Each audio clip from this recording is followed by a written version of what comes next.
Hello and welcome to this special session of the Council of the Town of Oakville, which has been called to receive a briefing by the Acting Chief Administrative Officer on COVID-19 in our community. Madam Clerk, I see we're all here. Council, are there any declarations of pecuniary interest? Madam Clerk, I see none. And Council, the Acting CAO is now ready to present her report.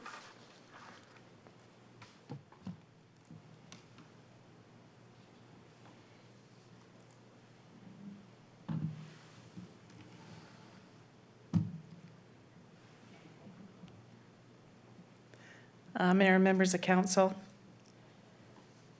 we're just getting the presentation up, which is up now.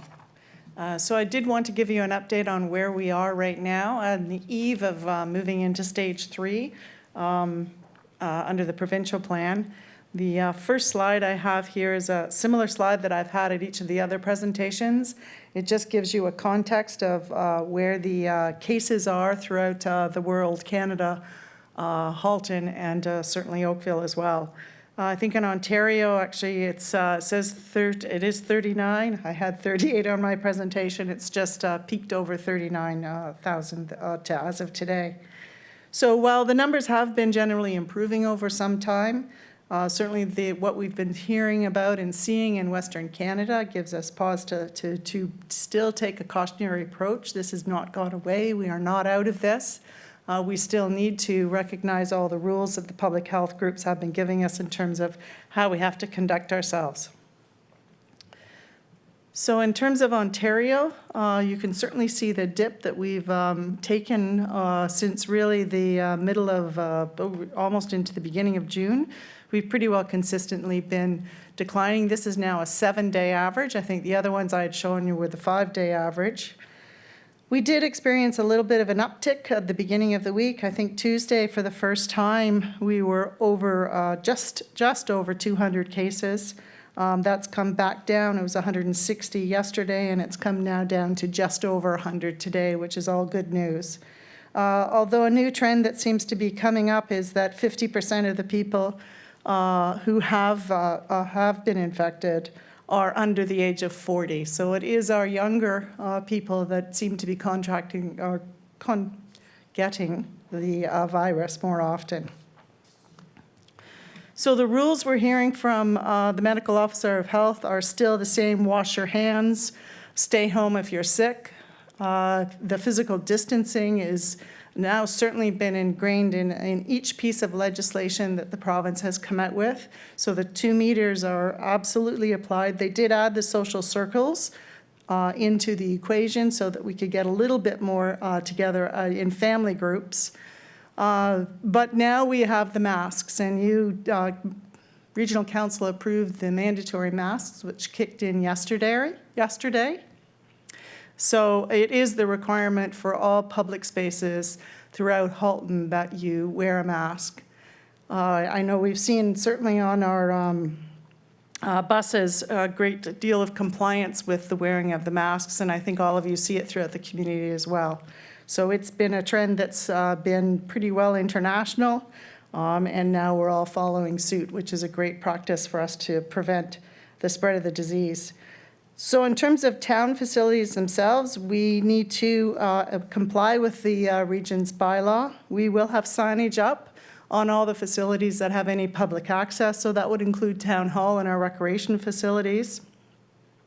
Service will still be provided if someone does not have a mask. There are many exceptions. We can't ask them to prove their exception, so certainly we will still be providing service. We are approaching this as the region has encouraged as an educational initiative, trying to explain the benefits of masks rather than taking an enforcement approach. We will also have disposable masks available at any of our facilities in case someone forgets theirs at home or doesn't happen to bring it in with them, so that they can access it.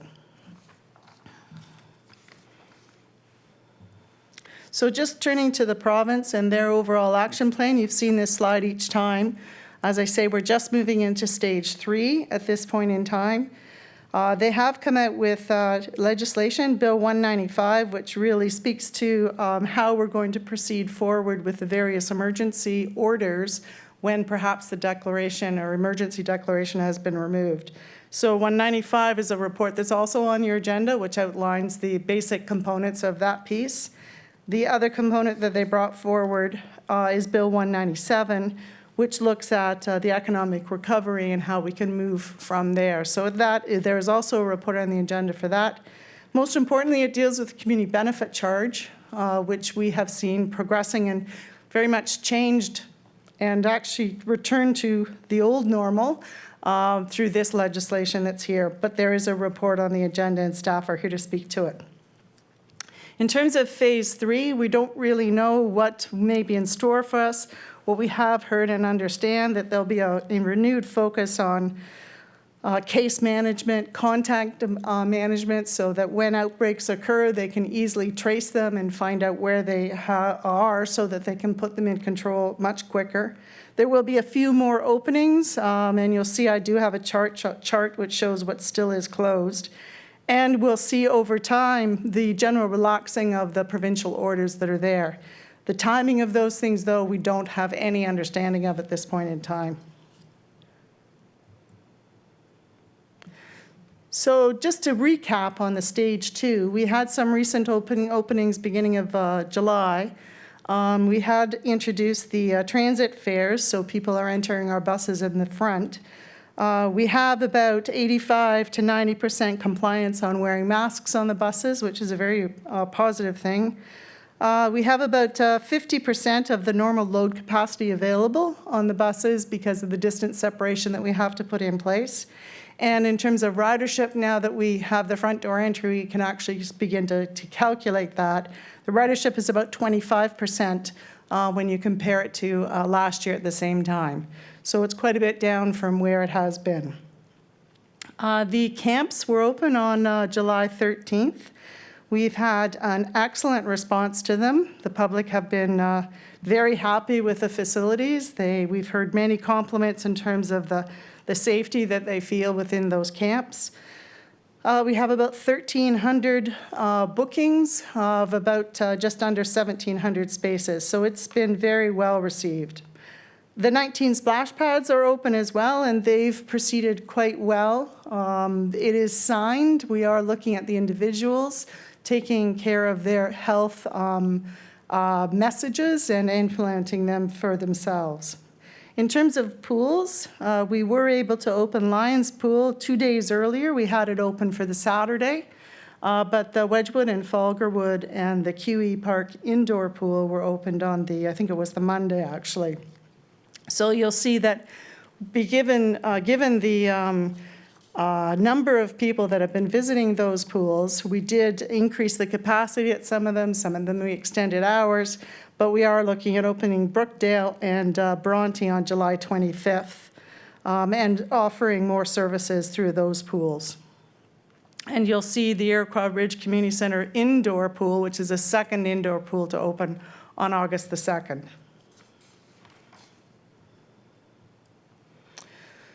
So what does stage 3 means? First of all, for the community, you see the list of things that now can be provided. It is quite a bit more. Restaurants will certainly have an additional gain now that they can have the indoor dining, and you'll see the rest of the list down there. So we're gradually opening all different parts of the economy as we move through this pandemic. And then specific to the town services, I've got a list of the ones that will be coming soon, and those that may be coming a little bit later. In terms of play structures, you'll see the play structures open and available on Friday, just as we enter stage 3. There are some accessible swings that'll take us a little bit longer to get them open. We'll probably have about 50% of them open on the Friday, and the balance will be open by Wednesday. So the playground equipment is there and available for people to use. The fitness rooms, we're looking at opening those probably the beginning of August. There are a number of protocols that we need to make sure we put in place. We need to reorganize the way the fitness rooms are designed so that we can ensure that the distances are maintained. We have to have in place booking arrangements. The health department has recommended that even for restaurants and businesses, that they maintain a record of who's in and out of their facilities so that it can enhance any contact tracing that needs to be done at a later date. So we'll be looking at putting those protocols in all of our services as well. We've had an advantage because the way we have opened up facilities has been through a booking service. So we've already had that in place for the stage 2 processes or facilities. Libraries, so libraries already had the curbside pickup. They had that for quite some time. But we start today with the computer areas open for people to come in and use those spaces.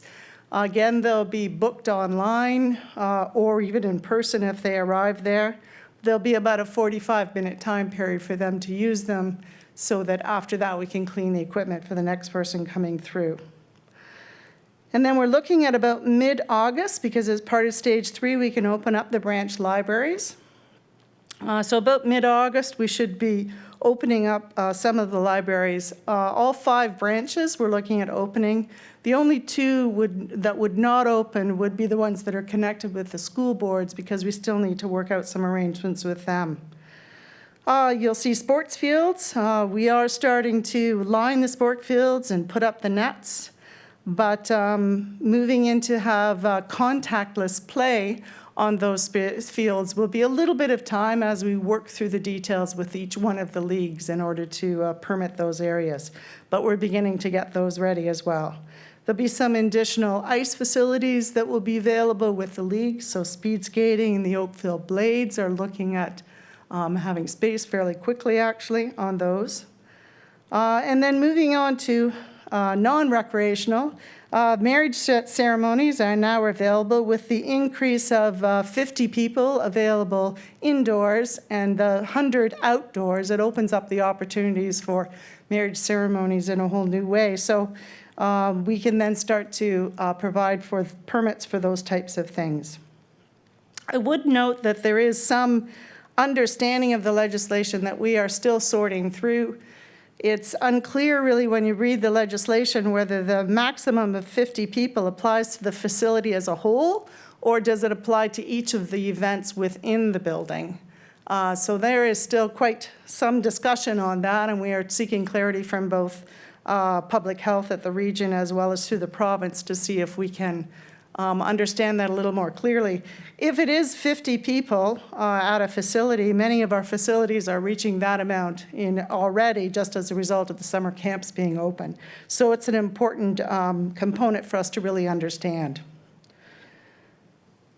So the paid parking and the bylaw enforcement, we will be moving towards that in early August. Of course, we're going to have discussions with the BIAs and the other stakeholders to make sure they're aware of that as we move into the paid parking, and licensing will also be dealt with at the same time.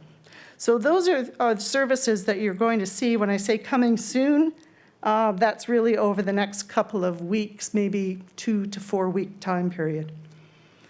The coming later programs that I've mentioned there are the ones that we're looking at are some seniors programming that we may be able to put in place before September, but it would only be outdoor types of programs where we could, the seniors have been isolated for quite some time. It would help them come together.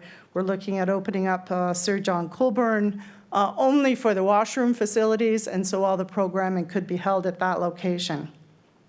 The gyms, the multi-purpose rooms in the community centers, we're looking at coordinating those with the school boards. A lot of those facilities are used jointly with the school board, so we really need to understand how their plans are working through in terms of how they're approaching the school year. The school boards needed to have all their plans into the ministry, I think it is this week, in order to set out which of the models they're going to proceed with. If, for example, they went with the model that had only the online learning, then it's unlikely their facilities would be open at all for us to have access to. And so that we really need to understand because it has an impact on our facilities as well. So we're waiting to hear about that, and it also impacts museums. The last piece that can be open in stage 3, but when we've looked at it in terms of the limitations on the distance separation and the number of people in a facility, we've chosen to not open the Performing Arts Center or keep it closed until the end of the year. Of course, as the gathering sizes change, we can always revisit that decision. But at this point in time, opening it didn't really make any sense at all in terms of how we could successfully run an operation with those limitations. So what's left is really what this slide is about. There's quite a few things that are left, surprisingly enough. You'd think we covered them all off. But this is a list, and I won't go through the list, of the things not only available in the community from the private sector, but some of the facilities of the town, overnight stick camps, those types of things are still closed. And the province would be looking at how to treat those as they move into that recovery phase. So I did want to give you just a small update on staff. So we've had the gradual return of staff to their normal work duties. Of course, when we look at the essential services, they've been at their normal work for all this time and really had no change at all. But there has been a gradual return into our facilities. So you'll see many more cars parked in the parking lot, for example, at Town Hall. We did apply the playbook, which we developed in order to ensure that we could provide a safe workplace for staff. And for example, in Town Hall, we have about 125 staff in on a regular basis. Of course, it's rotating. So that's about 25% of our normal capacity. At Central Ops, they're running about 80%. And of course, transit is 83, given both of those types of services are more essential, or are essential in terms of moving forward. So the mask protocol report is on the agenda as well. So that establishes how we as a town are approaching masks with our staff. So it provides the policy as well as the protocol. And the last item that I want to deal with is we seem to be getting some much more positive news on funding.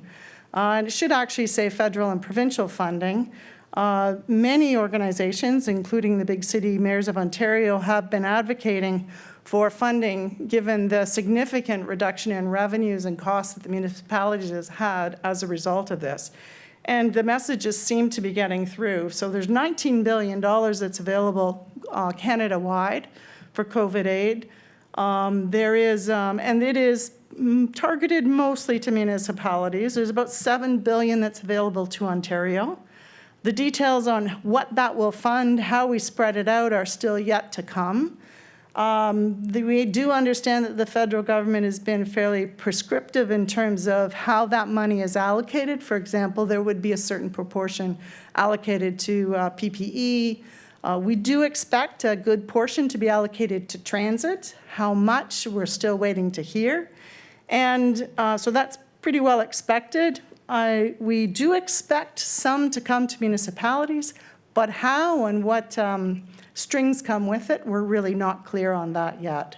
So we should be hearing much more on that over the coming days and weeks. But that is a bit of a positive turn from where we were really as of last week. And that concluded my presentation. I'd be happy to answer any questions. Thank you very much, Ms. Closey. Council, have you any questions? Councillor Adams. Thank you very much. I've got two quick questions. One is, I had a question which I think we've answered before, but the answer may now have changed a little bit, and it has to do with employees traveling in vehicles together. For example, our Parks and Open Space staff. How are we managing the staffing around having multiple individuals traveling in a single vehicle and mask requirements in that particular case? So first, there's been some abilities to limit the numbers in the vehicles, so that has been the first approach. The second is where we can't maintain the 2-meter distance separation, the mask would be a requirement. So we have provided to all of staff masks, so cloth masks, so reusable ones, which is nice, that they can use. And wherever any of the staff can't maintain the 2-meter distance separation, we're asking and requiring that they wear the masks. Great, thank you very much. And then the other question I had for you was, given the presumable eventual reopening of our fitness centers, what are we doing about our fitness memberships and the reinstating of those, and when would they start? And if there are individuals who, for whatever reason, don't feel comfortable coming back into our fitness centers, how are we treating them? And I will actually ask Colleen to come and answer that question. Great. So through you, Mr. Chair, if someone wanted to end their membership, we would obviously refund them on that particular issue. For those who are coming in for our fitness program, particularly going into an exercise room, we are looking at how we might charge by the month. So we have a normal yearly fitness membership, and we're looking at doing it potentially on a monthly basis, just prorated.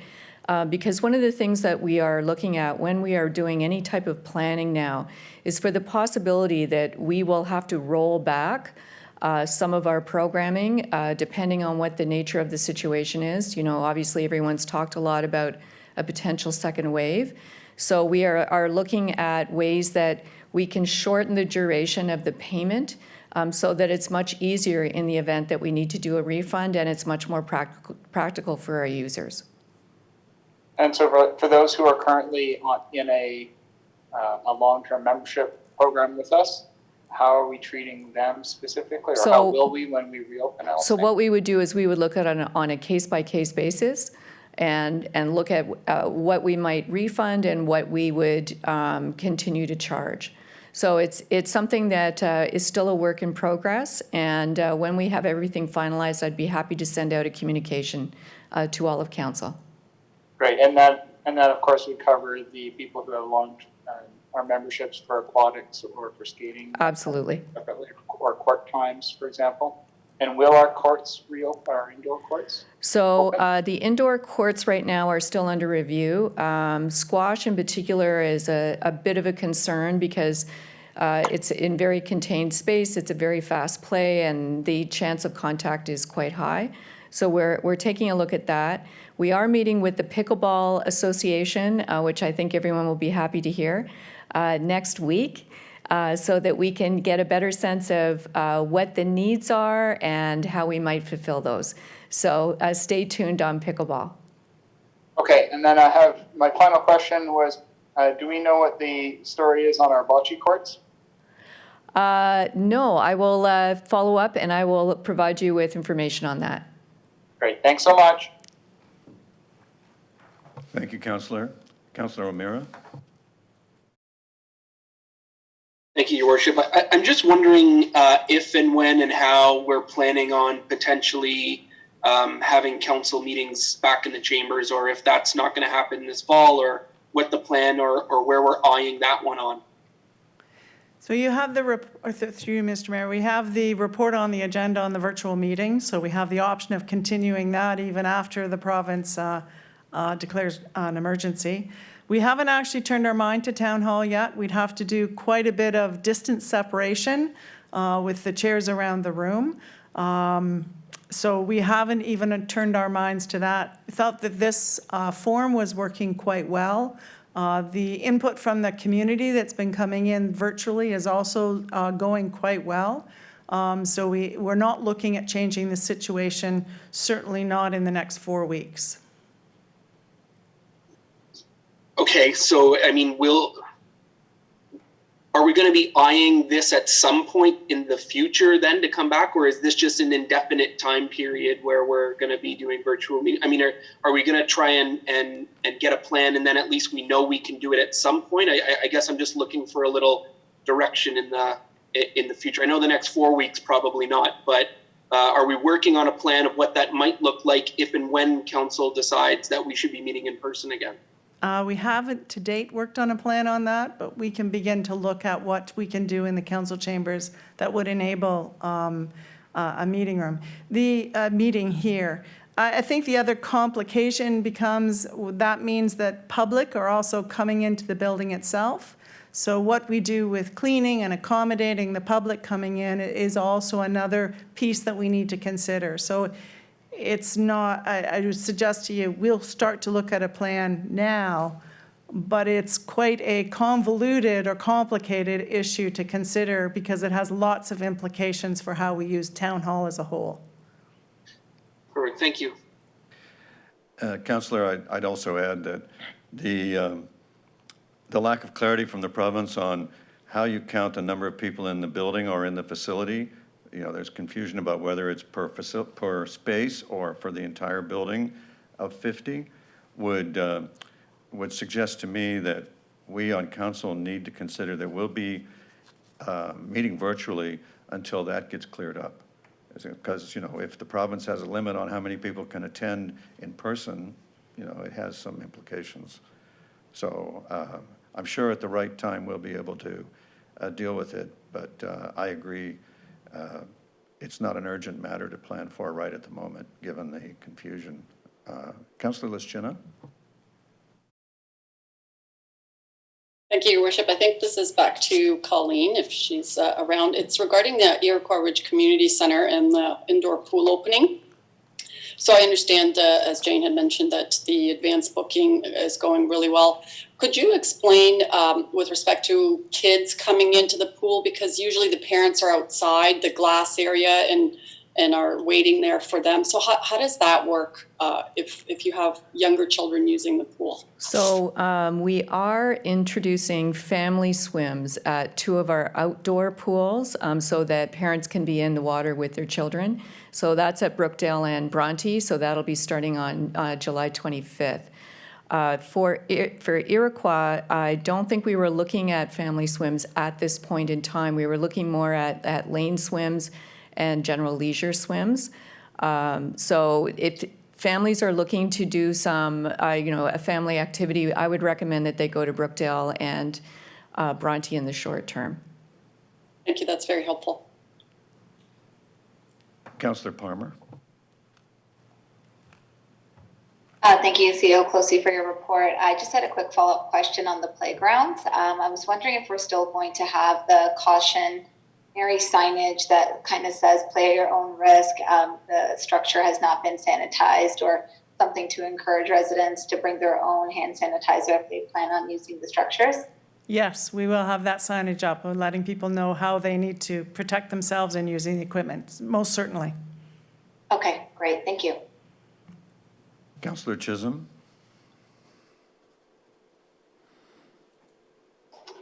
Thank you, Worship. Just a quick question. I don't know who this would be directed to, but I had the opportunity in the weekend to drive along Lakeshore downtown and to Tannery Park and to Coronation Park and Bronte.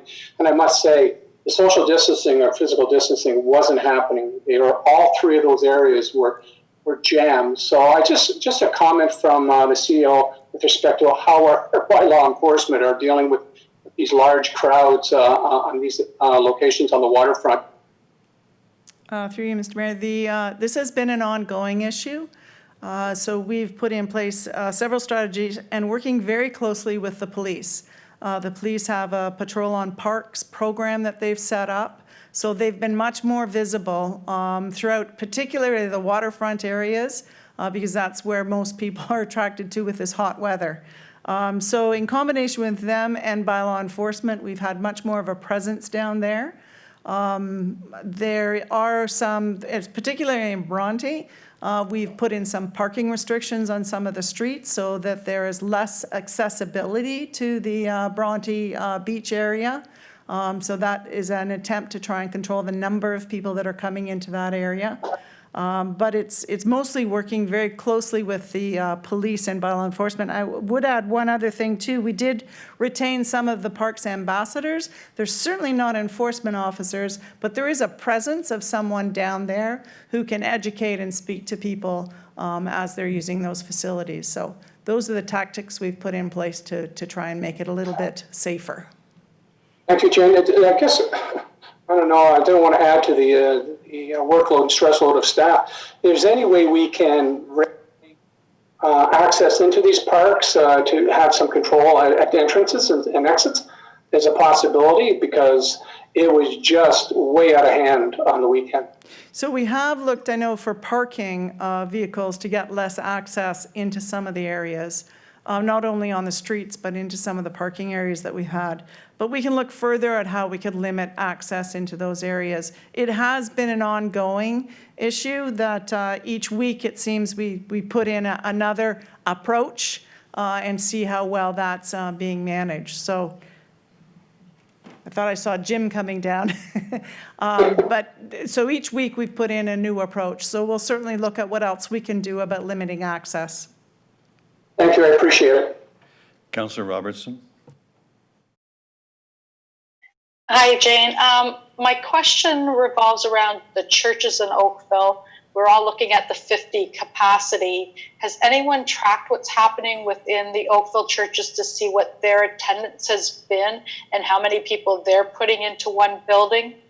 And because I get more concerned about the contact tracing, the fact that they probably don't take attendance and what happens with that. No, I don't. We haven't been looking into that at all. And I do believe in it. Perhaps if Doug is on, he could correct me. But the churches are limited by the 30% of the floor area rather than the 50 people that everything else seems to be regulated against. So that they have a special provision, but we have not actually been following them at all. We actually don't, I do not think we've had many concerns brought to us through Service Oakville or other places. So it's not something we've been tracking. Okay, thank you. Thank you, everybody. Is there a mover and seconder to receive the report? Councillor Chisholm and Councillor Knoll, thank you. Is there any objection? Madam Clerk, there's no objection. The report is received. Council, we next turn to the report from the Legal Department, the Financial Planning Department, and the Planning Services Department on the Bill 197 COVID-19 Economic Recovery Act. What we're asking here is for you to receive the report and to authorize staff to make comments on behalf of the town with respect to the regulations implementing Bill 197. Are there questions on this matter? Councillor Elgar? Thank you. Through you, Mayor Burton, I realize that they talk about development charges, and I'm wondering what's the impact? Currently, we're spending, or the taxpayers are spending $16.1 million annually to subsidize the development. What will the new subsidization be? We have an answer for you. I think I may be introducing somebody new. I'm going to ask you to introduce yourself. My name's Matt Day. I'm the manager of development financing and investments. Hopefully everyone can hear me. I'm a little tall for this mic. I believe you're being heard well. Okay. So Councillor Elgar, through you, Mayor Burton, we don't have a specific number yet. What I can tell you is the reduction or the removal of the 10% mandatory reduction on soft services is a very positive impact. Based on the 2018 background study, 10-year period, that amounted to just over 15 million in capital costs that we couldn't recover for, and now we would be able to recover for. So the actual number we'll look at, and when we amend the DC bylaw to account for these changes, we'll be able to get to you a new annual number. So with what you're saying, nothing should be going up in development charge subsidization then, from what you're reading into it right now? That's correct. That is good news. I thank you for that. And the Now, other when you get to the environmental side of the act, I don't know whether anybody has read the Ontario Nature response to Bill 197, but Bill 197, what they're saying is reflects an unrelenting and insidious pattern of environmental deregulation that has brought sweeping changes to Ontario's environmental laws and policies. Apparently, there's no 30-day period to review. Debate was curtailed. Public participation has been totally diminished. And it looks like now the ministerial orders are going to be very easy for them to put in place and not one person can complain about them. I don't know whether, I think we were very polite in the response, but I realize it's too late because my understanding the bill has already passed through everything. Is that correct? Yes, Councillor, that's correct. So I guess we're shutting closing the door after the horse is already out, because any of our comments, I guess, are just to be received. There's not going to be any impact. The comments we're offering are with regard to the regulations which typically follow passage of an act. Which they are regulations, exactly. They're not, and that's the other problem. But anyway, I guess there's no use harping on something they've already approved with a minimum of 6 hours with no debate at all. So, okay, fast forward. We'll see where everything ends up. Thank you. Thank you, Councillor. Councillor Lischina. Well, I do think it's, thank you, Your Worship. I do think it's important to recognize what has occurred. Specifically, I would like to thank the Ontario government, and in particular the Municipal Affairs and Housing Minister Clark, as well as our MPPs, Stephen Crawford and Effie Trantafilopoulos for their input. Reading the staff report, I've noted that there have been numerous positive changes made to the bill that were actually recommendations made by the town and other municipalities. So they have listened, and it's good that these positive changes were made to be more responsive to our communities. Thank you. Thank you, Councillor. Councillor O'Meara. Thanks. I just have a question with regards to how the removal of how the bonusing is going to work. So we have a number of areas where we've approved heights in our official plan and in our zoning bylaw. And then we've also allowed for the ability to add additional height with regards to if bonusing goes through. So when an applicant comes to put forward a development proposal now, how does that work? So are they entitled to the full height that we've said could happen inclusive of the bonusing, or are they only entitled to what we've passed in our OPA or zoning bylaw without the bonus? I'm just wondering how this is going to come forward to us in planning development councils now in terms of planning applications. Mr. Barry is going to give you a preview of how they'll come, and I suppose the other part of it is we'll see. Mr. Barry. Through you, Mr. Mayor. There's probably a few steps to this process. Right now, we're in a transition period, so there's a 2-year transition period. So you'll see you'll see some action in that period, but the process will remain the same. Within that period, we're going to have to do a couple things: amend the official plan to speak to more density in general, and also speak to and at the same time create a CBC strategy. And in that strategy, that'll identify some of the bonusing items that we had previously included in the official plan, so public art for one. And the cost that we identify for public art in the CBC strategy will then be dispersed over the entire higher density developments in a specific area. So it'll be capped by the CBC and whatever the cap is set at. So, and correct me if I'm wrong, I believe I also read in the report, because of the changes with the 10% and the height threshold, it's more advantageous for us to make these changes quicker to take advantage of the reduction in the 10% buy-in, or is it more advantageous for us to wait the 2 years in our transition time and continue along as we have been doing? I'm just making sure I read the report right.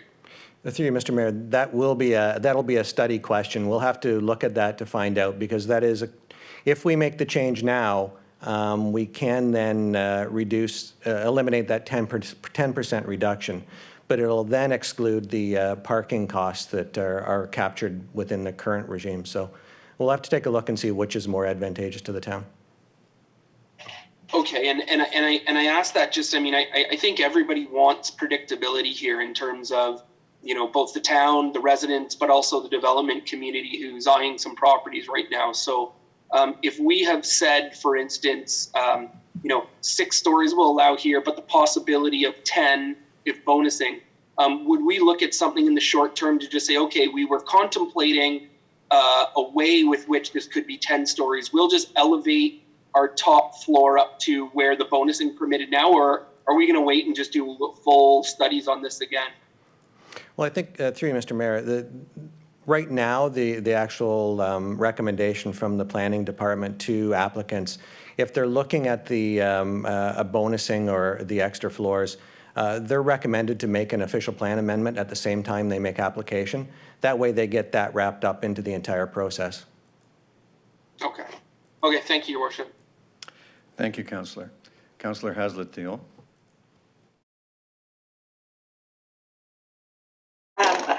My question is just for some clarity on the CBC strategy. So an application comes in, we're down the road, we're not where we are today. What is the public consultation on the community benefit that could come from that specific application? Is it going to be individual public consultations per application, or is it a town-wide CBC strategy?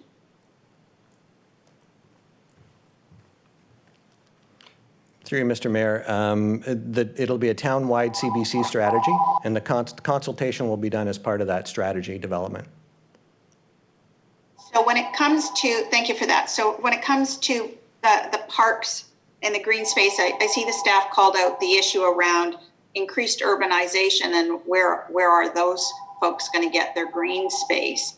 That will be a town-wide discussion, not specifically, for example, to Midtown, which is going to have the highest amount of growth. Through you, Mr. Mayor, absolutely. The strategy will have to contemplate the entire town. It can't be aimed at just one area. Okay. All right. Thank you very much. Thank you, Councillor. Councillor Giddings. Thank you, Mr. Mayor. Through you, the report talks about parkland dedication being restored to the 1 hectare per 300 or 1 per 500 units, subject to a new right of appeal. I was just curious, how does that differ than the current process in terms of the appeal rights?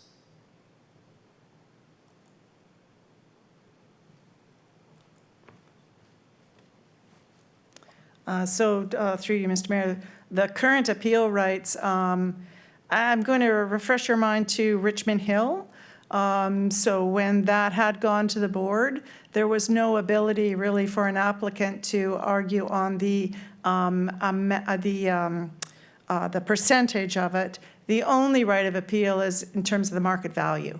So did you value the property correctly in order to come to the calculation at 1 to 300? What Bill 197 does is opens up the opportunity for you to look at a different percentage. So very much where the board had gone and then it was challenged in the courts, now it opens up that opportunity with this legislation. So for clarity, the new right of appeal updates it based on that court case? It gives, based on the LPAT decision, was trying to allow LPAT to have some ability to have a decision around the amount of the parkland that was available, not just on the value of the land, but the total amount. So now it gives that ability for LPAT to weigh into that decision. So depending on the request, the property and the value, we will see varying amounts in cases like this in the future?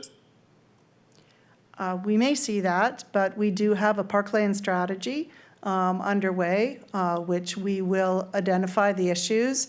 That background study then gives us the means in which to go forward.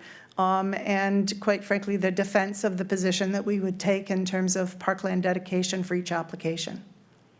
Great, thank you. Thank you, everybody. Is there a mover and seconder to receive and approve the recommendation? Councillor Chinna, Councillor Longo, any objection? Madam Clerk, there is no objection. The information is received and the staff is authorized.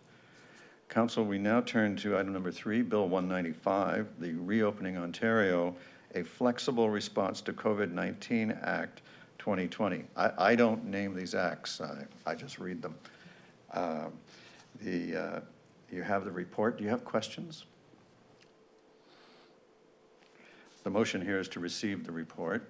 Councillor O'Meara moves receipt. Councillor Elgar seconds. Any objection? Madam Clerk, there's no objection and the report is received. Council, Before you now is item number 4, the amendment to the procedure bylaw to allow members of council and allow delegates to appear via electronic means during non-emergency situations as is been made available to us by the province in terms of forecast, how things might be in the period after which their declaration of emergency may lift, but we may not quite be in recovery or ready to be comfortable to meet close together. Is there discussion or questions here? May I have a mover and seconder? Councillor Duddeck and Councillor Knoll. Council, is there any objection to adoption? Madam Clerk, there is no objection, and the bylaw is adopted. Council, we now turn to item number 5, the wearing of non-medical masks and face coverings policy and procedure for the town. You have the report from the Human Resources Department, and they need your approval. Do you have questions or a motion? Councillor Adams. I was going to move the item and thank staff for their previous answers to my questions. Thank you. Councillor Lischina, do you have a question or a second? I just wanted to take a moment to thank the regional councillors of Oakville Town Council for your dedicated time to that 6 or 7 hour meeting at the region and supporting this bylaw. So thank you very much for doing that for all of us here. Thank you very much, Councillor. And I assume you're seconding it then. Thank you. So before I call the vote on this, I just want to mention, because I was just in a seminar with the Bloomberg Harvard people, and they had an American expert, and he disclosed that today the Center for Disease Control in the United States has changed its position on mask wearing and declared that wearing masks are, in their view now, important, quote unquote.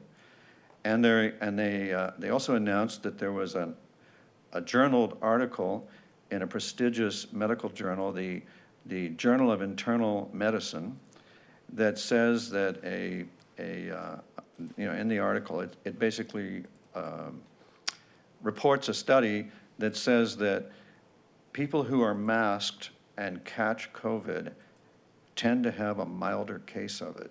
These two things were accompanied this morning by an appearance on national television in the United States by the presidential advisor, Kellyanne Conway, saying that the Trump administration now advises people strongly that they should be wearing masks.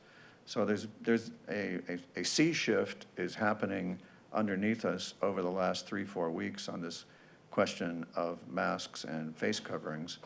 And I add that information for your interest, and you'll, I'm sure, be reading it in tonight's news. Madam Clerk, I'm going to call the vote. If there's any objection to the report and the policy, there are none, and the policy is approved. Thank you. The policy and procedure are approved.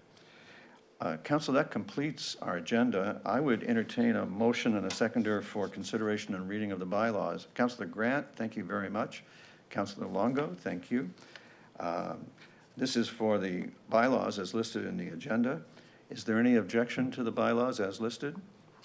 Madam Clerk, there is no objection, and the bylaws are adopted. Council, thank you very much for your time and attention and working on these hefty and interesting and valuable reports. It has been terrific working with you. We'll see you at 4 o'clock. This meeting is adjourned.